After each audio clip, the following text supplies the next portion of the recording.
Si les parece, vamos a dirigir ahora nuestra mirada a Reino Unido. Allí los británicos vuelven a votar en unas elecciones generales. Serán las primeras tras haber aprobado el Brexit y también las primeras para Theresa May, la mujer que tomó las riendas del gobierno tras la dimisión de Cameron.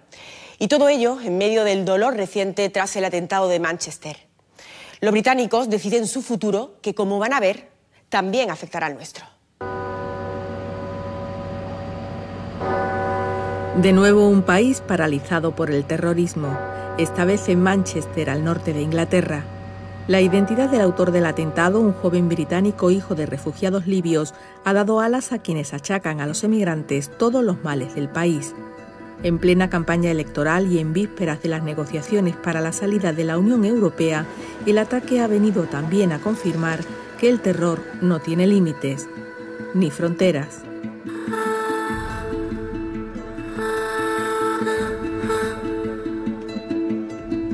Manchester es una de las ciudades con más diversidad de Gran Bretaña. Según el último censo de 2015, 1 de cada 4 habitantes es musulmán.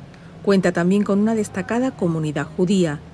Como en otras muchas zonas del norte, el paro y la pobreza están haciendo estragos en los últimos años. Aquí vivía la familia del terrorista que ha provocado la peor matanza en suelo británico desde los atentados múltiples de Londres en 2005.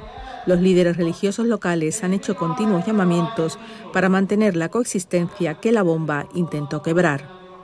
Por un lado, lo van a usar los que están a favor de Brexit, diciendo, bueno, pues esto es lo que ocurre cuando hay una inmigración que no está controlado.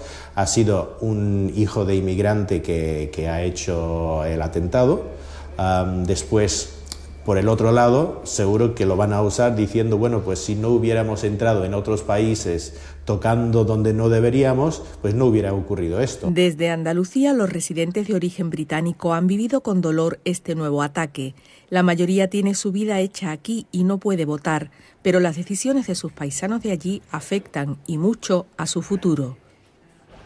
El candidato laborista Jeremy Corbyn ha cargado contra los recortes policiales y contra la política exterior británica.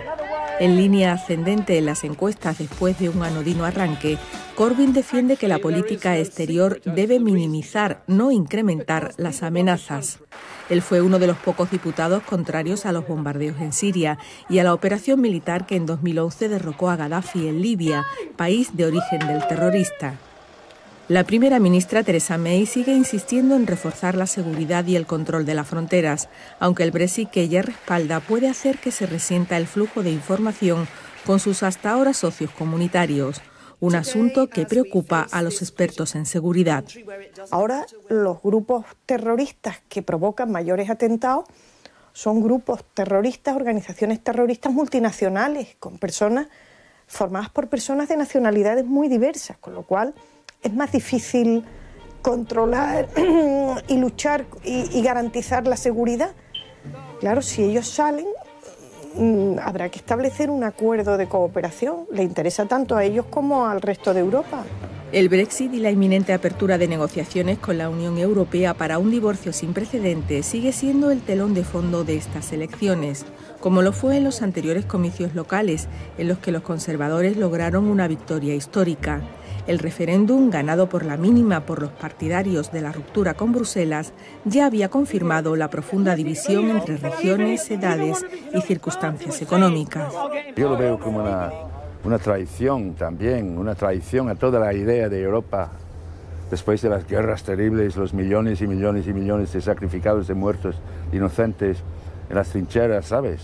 Y la idea de una Europa solidaria, unida, era tan bella, tan hermosa y tan maravillosa, y ahora los británicos se retiran. Lo veo como un desastre. Además, ellos jamás entraron del todo, ¿no? No querían soltar la libra, no querían el euro, no estaban de verdad dentro. El futuro de la frontera con Irlanda es uno de los asuntos que más preocupa. Yo soy irlandés de origen, no soy inglés, británico. Irlanda, desde luego, no va a tener un Brexit. Los irlandeses son, como los españoles todos aquí, muy europeístas. La situación en Irlanda ha mejorado mucho, porque allí sí que ha habido fanatismo católicos y protestantes. Eso se ha ido curando. ¿Y ahora qué pasa? Que los británicos quieren salir. ¿Qué pasa con Irlanda del Norte? Vamos a tener otra vez una frontera y problemas, bueno, eso también es otro aspecto del asunto, ¿no? En Escocia, donde un 60% de los votantes se mostró contrario al Brexit, los independentistas aspiran a sacar ventaja y aumentar su presencia en el Parlamento de Londres, lo mismo que pretenden los socialdemócratas, contrarios también a la salida. Si la señora May tiene un amplio apoyo, ya se va a encontrar, digamos, reforzada para llevar adelante sus planteamientos, que al menos es lo que está diciendo a día de hoy, es lo que se conoce como un Brexit duro, una salida del Reino Unido del mercado interior. Es cierto que quizás la política de Theresa May no sea tan radical como actualmente se puede entrever. Es decir, la señora May actualmente está también, se puede considerar rehén del partido de ultraderecha UKIP. Quizás un respaldo democrático puede hacer que su línea de conducción de este proceso no sea tan drástico. El 29 de marzo de 2019 es la fecha límite para llegar a un acuerdo. En caso contrario, habrá una salida desordenada. En juego está si Gran Bretaña abandona el mercado único y la unión aduanera o mantiene un tipo de asociación más estrecha con sus actuales socios. Desde mi punto de vista, Theresa May lo está haciendo para coger más fuerza dentro de lo que es el Parlamento, para poder pasar las leyes que ella cree oportuno. Dependiendo de quién entra, pues habrá un Brexit más duro, más blando.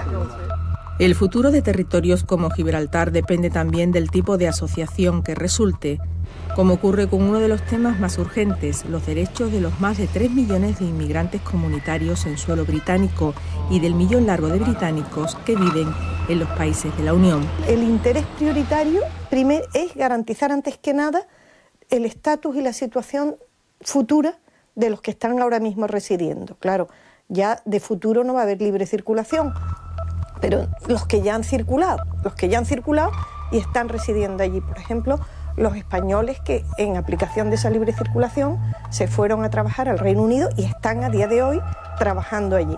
Lo que yo noto es la ausencia de discursos sobre la cultura. Tal vez esto podría cambiar, pero hay una falta de líderes que hablen de cultura, que es lo más grande de Europa. La factura del divorcio con la Unión Europea, que Bruselas estima en 100.000 millones de euros y que Londres se niega a reconocer, los derechos de los europeos residentes en suelo británico o el nuevo estatus de Gibraltar.